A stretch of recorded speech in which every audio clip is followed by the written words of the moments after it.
If you've ever needed a story to remind you what it looks like to walk away with your dignity intact, share this one, subscribe, and leave a comment. It means more than you know. She started taking her phone into the bathroom every night. Not sometimes. Not when the mood struck her. Every single night, the same sequence, the same practiced choreography. The shower would start running, the door would close, and recently lock, which was something new enough that the click of it registered somewhere at the back of my skull every time I heard it. And her phone would be positioned face down on the bath mat, not on the counter where any reasonable person would set it, not on the edge of the sink, on the mat, angled toward the door, within arm's reach of someone who needed it closer than comfort justified. I noticed it the way you notice a change in air pressure before a storm. You can't point to any single thing.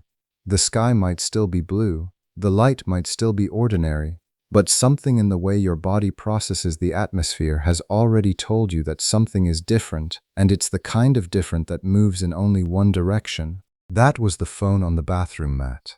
Not evidence. Not yet. Just the first note of a frequency I hadn't heard before. My name is Daniel. I'd been married to my wife Rachel for 4 years when this started. Together for 6 years before that. We'd met the way people who weren't looking for anything sometimes find exactly what they need. At a corporate event neither of us had any real interest in attending. A mutual colleague had dragged her along. My business partner Owen had done the same to me, citing a networking obligation I owed him from some favor I could no longer remember. We'd both gravitated to the same corner of the room with the same energy of two people silently calculating the earliest polite exit time, and somewhere between the bad canapes and the worse acoustic choices of whoever had selected the evening's background music, we'd started talking. We talked for 3 hours. The event ended around us, the caterers stacking platters, the venue staff beginning to fold tablecloths over their arms, and we didn't notice. That was the thing about Rachel in the beginning. She had a quality of attention that you don't encounter often in people. Real attention. The kind that made you feel seen all the way through, not just the surface version of yourself you present to strangers, but the whole complicated architecture underneath.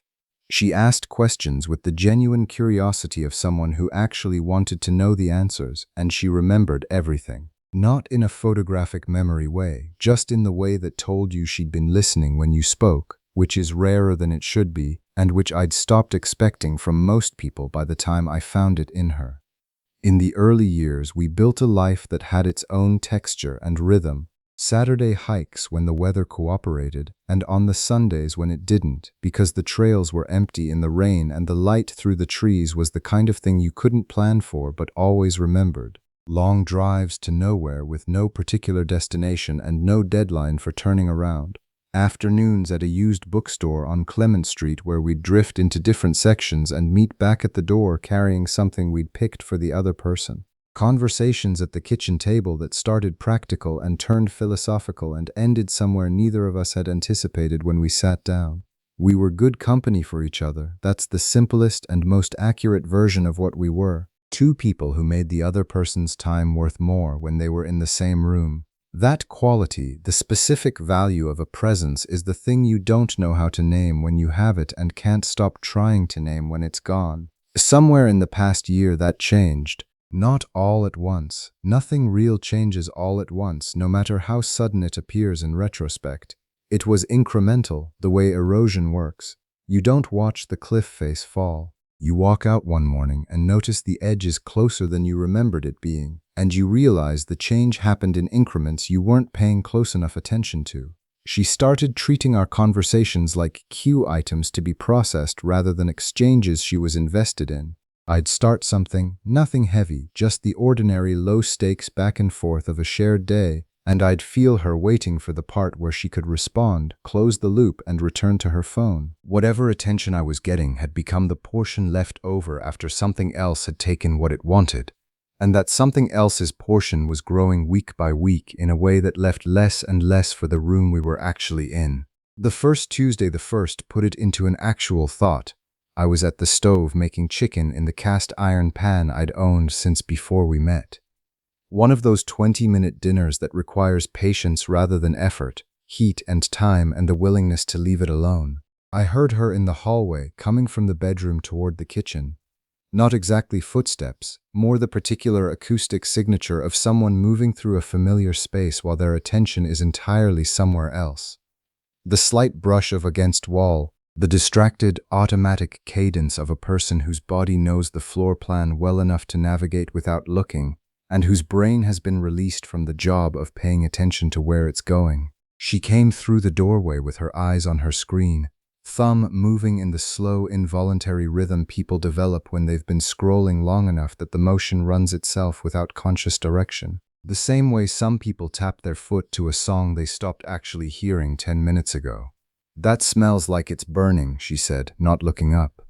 It wasn't burning, it was browning, which is entirely different, a better thing, actually, but I let it go. 10 more minutes, I told her. I watched her move toward the bathroom, still scrolling. "You getting in the shower tonight?" I asked. "Or are you too committed at this point?" It was the kind of remark I'd made 100 times in 100 different forms. Low stakes, slightly self-deprecating, an invitation for her to bat something back at me. She used to. In the early years, that verbal tennis had been one of the things I liked best about us. You throw something easy and they return it with spin you didn't predict. It keeps both people in the game. The remark went past her like a car going the other direction on a freeway. "I'm completely wiped out, Daniel." She was already at the bathroom doorway. "Can we skip it tonight?" The door closed. The lock turned, that new click, settling into place like a punctuation mark at the end of a sentence I hadn't understood yet. The shower started running, and I stood at the stove with the cast iron pan and the thought that hadn't quite assembled itself, turning it over in my hands like a piece of something I'd found in a drawer and couldn't place. If I'd understood that particular Tuesday night with the cast iron pan and the 20-minute chicken and the bathroom door I'd heard lock for the first time, what the next 6 weeks were actually going to look like, I would have turned the burner off, packed a bag with the calm efficiency of someone who had already thought it all the way through, saved myself the specific, grinding suffering of a person who knows something is wrong and keeps choosing to wait one more day before calling it what it is. But I didn't know. I thought I was married to a woman who was burning out under the weight of an industry that had been demanding more from everyone in it for 2 years running. I thought patience was the right instrument for the situation. I thought if I kept showing up and kept being steady, the thing that had shifted would find its way back on its own. I was wrong about the tool and wrong about what we were building toward, and I want to be honest about that. Because the version of this story where I tell it from the beginning like I had everything figured out would be a lie, and I'm not interested in that version. She barely ate dinner that night. She announced that a demanding new client had come up at work. She'd been saying that a lot lately. New client? New account? As if the phrase were a weather system that kept rolling through, and drifted toward the bedroom with her plate still in her hand and her phone already lighting up before she'd cleared the doorway. I sat at the kitchen table by myself and finished eating. The house had the particular quiet of a space that's occupied but not inhabited. There's a difference between those two things. I was becoming more aware of it.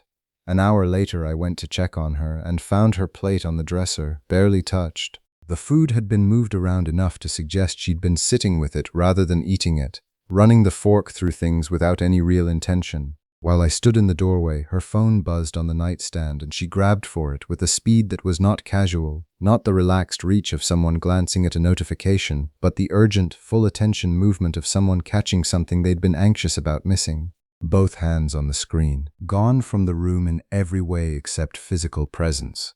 "Work emergency?" I asked from the doorway. "New client," she said, still reading. Very particular about everything, very specific. The exhale that followed wasn't tired. It was the exhale of someone managing something complicated that they were not going to explain. "Please don't take it personally tonight, okay? I'm just trying to keep this one happy." "He?" I said. She looked up then. Something moved across her face, quick, contained, almost imperceptible. The micro-movement a hand makes when it adjusts grip on something it wasn't expecting to hold. "What? You said he. Is the client a he?" "Daniel." Her voice had the measured, careful patience of someone handling a conversation they had thought about in advance. It's a mixed team. This is exactly what I mean about taking things too personally. She went back to the phone. I went back to the kitchen. I did the dishes. I turned out the lights. I went to bed, and she came in an hour later and lay down with the careful, deliberate stillness of someone who has decided not to disturb a situation they're no longer confident about. I stared at the ceiling in the dark. The pattern built the way all patterns do, slowly, piece by piece, until the morning you wake up and it's simply there, complete, arranged in front of you like something you've always been able to see if you were willing to look at it directly. The late evenings with explanations that fit together slightly too neatly. The phone placed face down on every surface she set it on. The lock on the bathroom door that had appeared one evening without comment and stayed without explanation.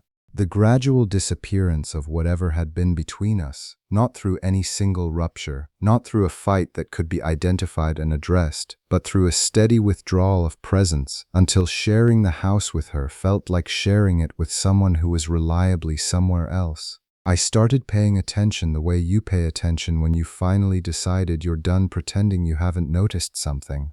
There's a name for the mode you enter when you do that. It's not paranoia, it's accounting. You look at the numbers of your own life and note the places where they don't add up to what you've been told they are.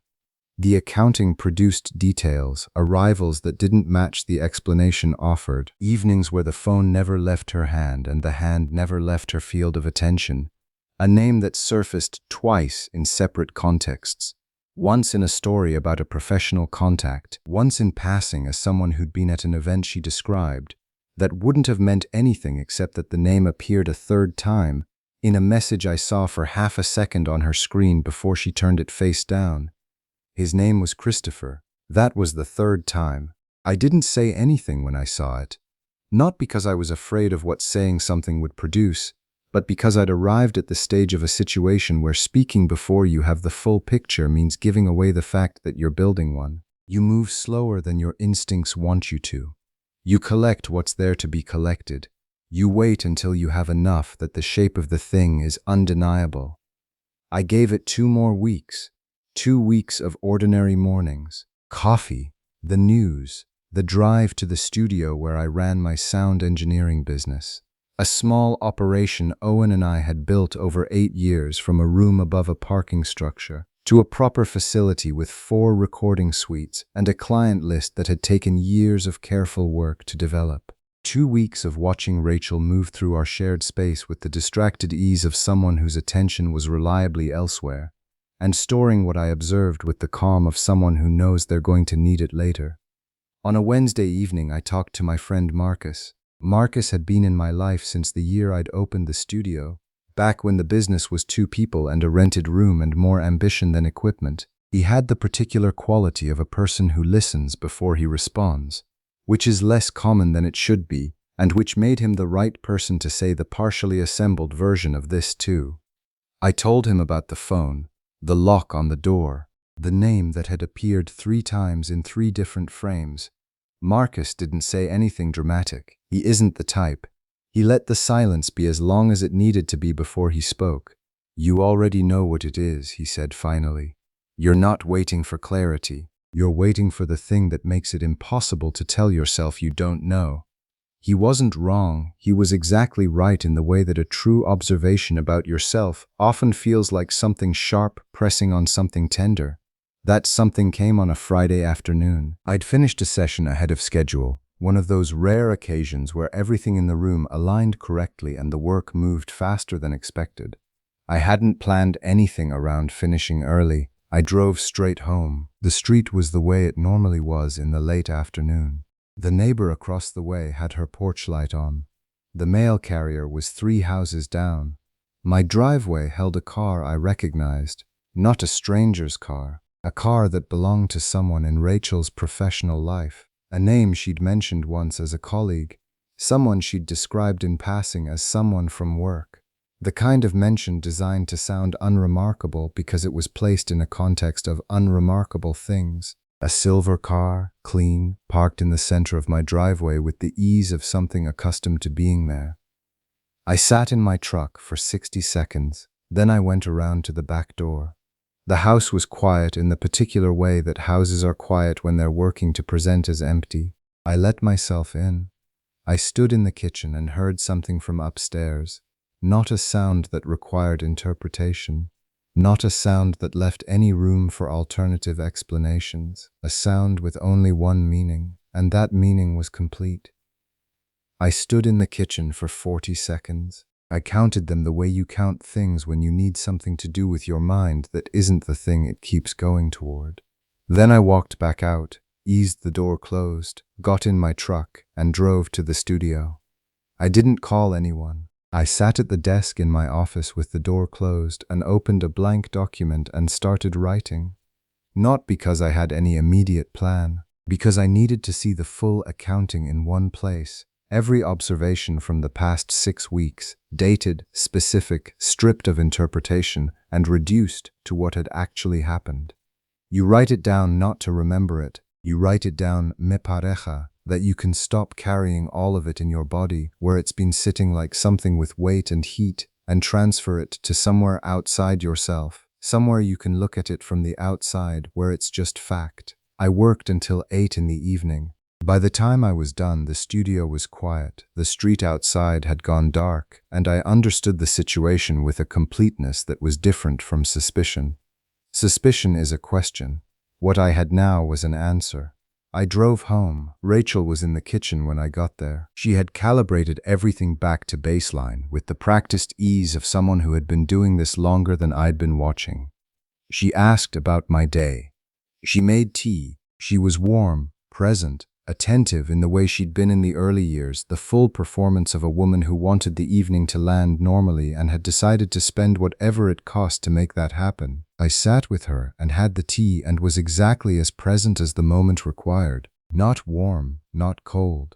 Just there, not performing anything because I'd moved past the stage where performing things was going to help me. Later, lying in the dark next to her, I thought about the early years with the specific clarity you develop when something is over and you can finally see its whole shape from outside it. The hikes in the rain, the arguments about movies over burgers 2 blocks from the theater, the afternoons that didn't have destinations, that existed purely because being in the same space as each other made the time worth something. Those things were real. I didn't need to revise them to understand that they'd become something different. And what they'd become wasn't something I was going to survive by being patient with it. I named it to myself that night, quietly, without ceremony, in the dark, and then I closed my eyes and went to sleep, because what comes next requires that you be rested. Clarity is useful, exhaustion is not. Remember that in the description and in the pinned comment you'll find all our supplements, from fitness to health in every sense of the word. The next morning I was up before her alarm, coffee made, out the door and at the studio before she was awake. I called the lawyer referral I'd gotten from a colleague who'd navigated his own version of this 2 years earlier. A woman named Patricia Haynes, whom I'd never met and who came recommended for 2 specific qualities. She moved quickly, and she didn't waste words. She saw me that week. I brought the document I'd spent 3 hours writing the night I came home early, and a separate summary I'd prepared that morning, organized in a way that made the timeline easy to follow. She read both without interrupting. When she was done, she set them on the desk between us with the calm efficiency of someone who processed this kind of material regularly and had developed the professional composure to engage with it as what it was, information rather than drama. "Walk me through your assets," she said. We did. The studio, which I'd started before the marriage and which had grown substantially during it, a distinction with legal significance. The house, purchased jointly, equity requiring examination, savings accounts, the work I'd put into building the business during the marriage and how that intersected with what Rachel would be entitled to claim. Haynes gave me 2 lists. One was things to do, the other was things not to do, and it was the more important list. Don't move money. Don't leave the residence. Don't make any announcement before the documentation was thorough. Don't give her a reason to act before you're ready. The moment you signal your hand, the dynamic shifts and you lose the advantage of moving on your own timeline. She'll have her own attorney, Haynes said. Her attorney will look at the studio as a marital asset. The appreciation during the marriage is the number they'll focus on. I need Owen's records going back to the beginning, original capitalization, year-over-year financials, any documentation of premarital valuation. Owen keeps records the way other people keep religion, I told her. You'll have everything. Good. And Daniel? She looked at me with the directness of someone who needs the person across from them to hear something clearly. The instinct is to confront, to have it out, to say the thing out loud. I'm asking you to override that instinct. The conversation will happen, on our timeline, not hers. Understood. I went back to the house that evening and behaved in every way like a man who didn't know what he knew. That's the part that tests you most, not the discovery, not the decision, the sustained daily act of carrying information you haven't deployed yet, living alongside the person that information is about, maintaining the surface of a situation that has already changed completely underneath. Every morning I got up and made coffee. Every evening I came home and had dinner and exchanged the ordinary currency of a shared life. I answered her questions about my day. I asked about hers. I held the full weight of what I was carrying without showing the strain of it, which is harder than it sounds and easier than you think when you understand what's at stake. She was calibrating something in those weeks. I could feel it without being able to name it precisely. Not guilt, that's not quite the word. More like watchfulness. The specific attentiveness of a person who senses that the atmosphere has shifted without being able to identify the cause. She was warmer sometimes than she'd been in months.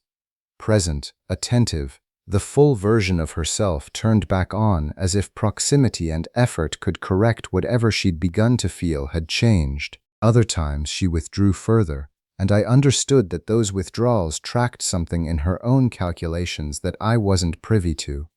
I held steady. Steady is a skill. It requires practice. Owen saw it on a Thursday afternoon, 3 weeks in. We were at the studio loading out equipment from a session, working in the easy parallel efficiency of two people who have been doing physical work together long enough that the coordination is mostly nonverbal. He caught my eye at some point across the room and said, without particular inflection, "How are you doing?" The question had the specific weight of one from someone who already knows the approximate answer and is offering you the opening to say what you need to say or not say it, depending on what you need. "Working through something," I said. He nodded. He picked up his end of the equipment case and we carried it to the loading door. That was the conversation. Owen has the rare gift of understanding that some things need room and time rather than immediate attention. The folder was building. That's what I called it in my own head. The folder. Bank records with notable patterns marked. The written timeline of observations. Dated notes from 6 weeks of paying attention in the specific mode that attention takes when you've decided to trust what you see over what you're being told. A copy of a message I'd photographed briefly, on a screen left visible for half a second, not surveilling, just present at the moment the information was available, and deciding to keep what I found rather than looking away. Christopher's name had come up again, not from me introducing it. From her, casually, in the course of describing a professional dinner she said she'd attended. The way she said it was practiced. Not the natural ease of a name that means nothing, but the performed ease of one that means too much. You can hear the difference when you're listening in the right register. I added it to the folder. Haynes and I spoke again midway through the second week. She'd received Owen's financial documentation and had spent 2 days with it. Her assessment was unambiguous. The premarital valuation was well documented and the studio's growth trajectory could be defended. The house was going to require negotiation. Everything else was more straightforward. "I want to file on a Thursday," she said. "That gives us the weekend buffer and keeps the first formal contact in a structured environment." "Thursday works," I said. "Are you prepared for what happens immediately after?" "Yes, it's going to be loud, initially. Then it's going to get strategic. Don't respond to the loud. The loud is designed to get you off your foundation. Stay on your foundation." I told her I understood. I drove home. The Thursday Haynes filed. I went to the studio early and stayed late. There is something specifically useful about working in a recording environment when you're holding something heavy.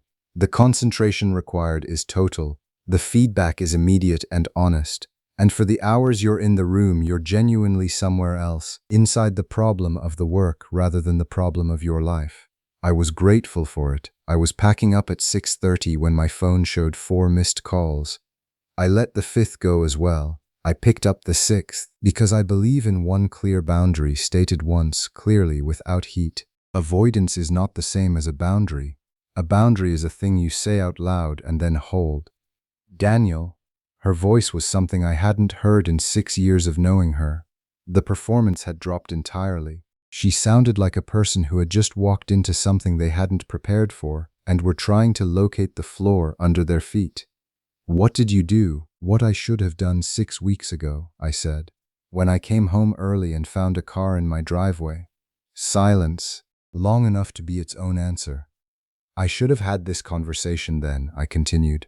I didn't. I waited until I had organized everything correctly, which was the right thing to do even if the timing was late. But the reason I'm here, the reason any of this is happening, that's on you, Rachel, and I think you already know exactly what it is. We need to talk. Her voice had begun to find its footing. The recovery toward strategy was audible, the shift from shock to management mode. You can't make a decision like this without sitting down and actually, I've been trying to have a real conversation with you for months, I said. Every time I tried, I got the phone, or the locked door, or the new client who suddenly needed you at 10 at night. I am done trying to get your attention through the wrong channels. I'm using the right channel now. Your attorney will be in contact with mine. Daniel, take care of yourself. I ended the call. I sat in the quiet of the studio for 10 minutes. Then I drove home to the house, still legally mine and hers for the time being, ate dinner, and slept the best I'd slept in several months. That's the thing that happens when you stop carrying something you've decided to put down. The body knows immediately. It doesn't have the amnesia your mind sometimes wishes for. It just knows. Remember that in the description and in the pinned comment, you'll find all our supplements, from fitness to health, in every sense of the word. The period that followed had a different texture than I'd anticipated. I'd expected aftermath, the specific residue of something that had exploded. What I found instead was the feeling of coming out of a tunnel you hadn't realized you'd been inside.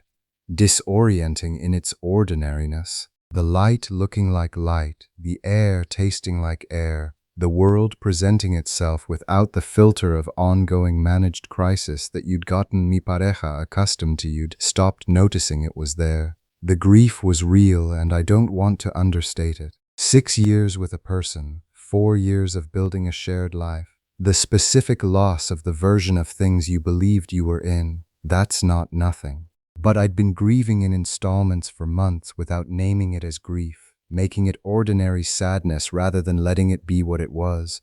And by the time the filing was done, the acute part had largely passed. What was left was the administrative weight of the thing. And administrative weight is manageable when you have competent help and refuse to let it become personal. Rachel's attorney was a professional named Greer who was thorough, methodical, and clear in his understanding of where her strongest arguments lay. She was entitled to a portion of the studio's marital appreciation. She made that case through him with precision, and it was a legitimate case. The battle was going to be won or lost on the documentation of what the studio was worth when we married, and the growth trajectory it would have traced regardless. Owen's records were the thing that mattered most. 23 months of premarital financials, capitalization documents, client contracts predating our marriage, growth projections Owen had written in the early years with the specificity of someone who took numbers seriously even when the numbers were still small. Haynes called them the cleanest records she'd seen in years of this kind of work, and the efficiency with which they established the studio's premarital value narrowed Greer's position considerably. I sat through 3 formal meetings over 6 weeks with the patience of someone who has decided to be deliberate rather than reactive. I answered what I was asked. I provided what was requested. I didn't offer more than was necessary, and I didn't perform any emotion for anyone, because emotion in a negotiation costs you more than it produces. Haynes handled the details. I held the long view. The settlement landed where it should have, not perfect, which settlements never are, but fair, which was all I'd required from the beginning. The studio remained mine. The house went to market and we split the equity cleanly. The accounts were separated with the unceremonious efficiency of two people who had stopped pretending they were anything other than what the situation required them to be. Marcus came by the studio on the Friday after the final documents were signed. He brought coffee and sat in the chair across from my desk with the ease of someone who didn't need an agenda to justify occupying a room. "How do you feel?" he asked. "Like the last 6 months happened to someone I mostly recognize," I said. "And now they're over." He thought about that. "You don't seem damaged." "I don't think I am. Tired, maybe. Lighter, definitely." I held the cup with both hands. When you spend that much energy managing something you shouldn't have been managing and then you stop, the available energy is almost disorienting. You don't know what to do with it at first. "En mi pareja, what are you doing with it?" "Putting it back into the studio, where it should have been the whole time." He nodded. We drank our coffee in the easy quiet of two people who didn't need to fill the silence to make it comfortable. I moved out of the house I'd shared with Rachel into a rental while the sale proceeded. A one-bedroom apartment near the studio, clean and personal. The kind of space that holds whatever you bring to it without asserting any personality of its own. I spent 3 months there. Neutral ground, no associations, a place to sleep and think and let the shape of what came next become visible. What came next was a craftsman house on a quiet street in a part of the city I'd always liked without having a reason to be in. It came through a real estate contact, off-market, priced to reflect its current condition rather than its potential. I walked through it on a Tuesday afternoon and stood in the main room for 5 minutes doing the calculation you do when you've spent enough time around spaces to read what they're capable of. The quality of the bones, the ceiling height, the late afternoon light through the west-facing windows, the yard that could be made into something. I bought it. I spent the next 3 months making it into what it wanted to be. Not renovating, which implies changing something's nature, but restoring, which means finding out what was always there and giving it room to be that. Owen came out on 2 Saturdays and helped. By the time we were done, the house felt like mine in the way that things feel like yours when you've worked to understand them rather than just occupied them. I put a fire pit in the back, not for any specific reason, because a fire pit is the kind of thing that generates the kind of evenings where people sit around it and talk honestly for hours, which is something I'd missed more than I'd admitted to myself. A woman named Claire came into the picture in a way that had no drama to it whatsoever, which is the only way things should arrive when you've created enough space to receive them properly. She worked in structural engineering, not design, but the foundational work. Load-bearing calculations, failure point assessment, the mathematical understanding of how forces distribute through a system. We met through a mutual friend at a dinner where neither of us had expected to meet anyone of consequence, and discovered within an hour that we had a specific compatibility around things that actually matter. How we handled difficulty, what we believed the purpose of honesty was, what we were each willing to put our energy toward. She was patient in the particular way that indicates genuine patience rather than strategic accommodation. Not passive, not adjusting herself around you to smooth the friction. Just genuinely at ease with things taking the time they needed to take. I'd been in the presence of performed patience long enough to know immediately how different the real kind felt. On a Saturday morning in early spring. The kind of morning that hasn't committed yet to what kind of day it's going to be. The light soft and undecided, the air carrying the smell of something in the neighbor's garden that had just started blooming. She came by with coffee from the place 2 blocks from the studio, and we sat on the back porch of the Craftsman in the good quiet of people who don't need an agenda to be comfortable in each other's company. We talked about nothing for a while, the pleasant, directionless kind of conversation that doesn't carry stakes, that exists because the company is worth being in, and that's the whole point. I noticed at some point that the monitoring reflex that had run in the background of every interaction for the better part of a year was quiet, not suppressed, absent.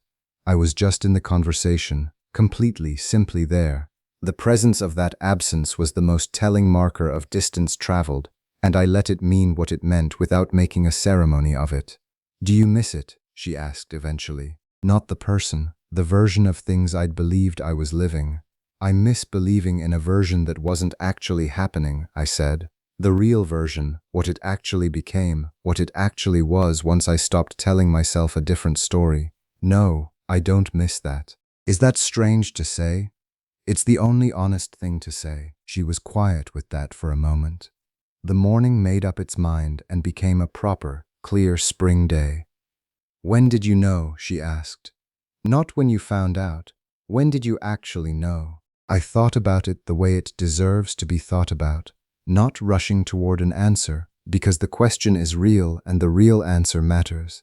Before I was willing to say it, I told her, there's a gap between knowing and being ready to act on what you know. I was in that gap longer than I should have been. She looked at the yard for a moment. Me too, she said quietly. Different situation, same gap. We sat with that understanding for a while. Then we went inside and made more coffee, and were in no particular hurry to be anywhere else, which is its own kind of answer to something. Remember that in the description and in the pinned comment you'll find all our supplements, from fitness to health in every sense of the word. People ask sometimes whether I hate Rachel. I don't. Hate is expensive. It requires ongoing investment, attention, energy, the repeated revisiting of something you've already processed, and returns almost nothing. I don't have room for that kind of expenditure, and I wouldn't make room for it even if I did. What I have instead is a clear ledger, a straightforward accounting of what happened, what it meant, and what I did about it. That ledger is settled, the account is closed. I saw Rachel once more, genuinely unexpectedly. We were briefly in the same coffee shop. I came in and she was already there, and leaving immediately would have been its own kind of statement. Me pareja. I sat at a different table and ordered and had my coffee, and when she caught my eye across the room, I held the eye contact with the steadiness of someone who had nothing to hide and nothing to prove. She came over as I was leaving. I want to say something, she said. I'm not asking you to understand it. I know you've made your accounting. I just want you to know that what we were in the beginning was real. It was real to me. I sat with that for a moment. The honest weight of it. The strange thing about receiving that kind of acknowledgement from the person who participated in destroying what it refers to. It doesn't comfort and it doesn't hurt. It just is. True in a way that costs nothing anymore to hold. I know it was real, I said. I was there. Something in her posture changed. The response of a person who has been carrying a specific thing and needed one particular piece of information before they could put it down. I'm sorry, she said, the plain kind. Not strategic, not performed. I know that too, I said. We stood there for one ordinary moment in the ordinary noise of a weekday coffee shop. Then I told her I hoped things went well, and I meant it the way you mean things that cost you nothing anymore. And I walked out. That was the last conversation.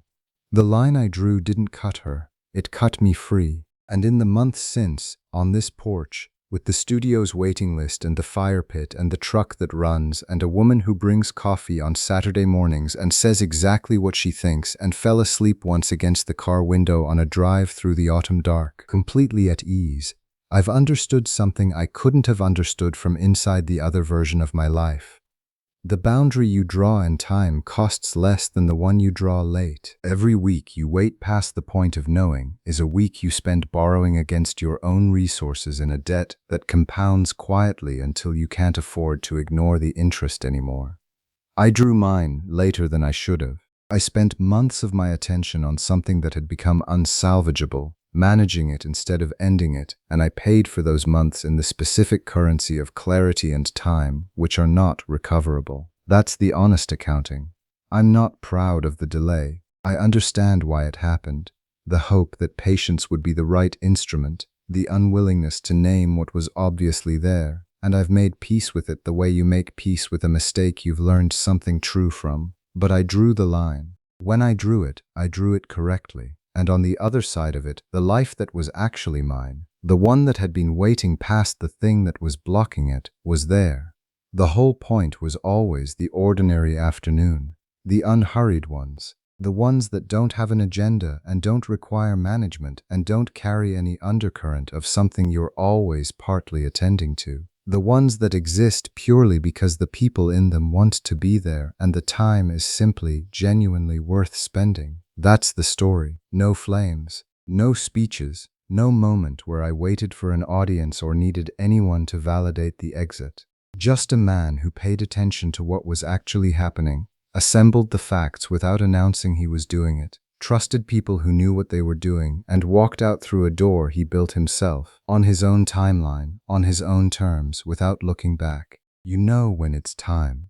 Not from fireworks, not from a single catastrophic moment, from the quiet voice that says the truth of what the situation actually is, and keeps saying it, getting slightly louder each week until you're finally ready to stop pretending you can't hear it. When you hear it, and you know when you hear it, act on it, build the door, walk through it, and trust that the life on the other side, the one that's actually yours, has been waiting there the whole time. It just needs you to stop standing in front of what's blocking it. If you made it to the end of this one, it reached you somewhere real. Hit subscribe, it takes 2 seconds, and I've got 2 more stories ready for you right on screen. I'll see you there.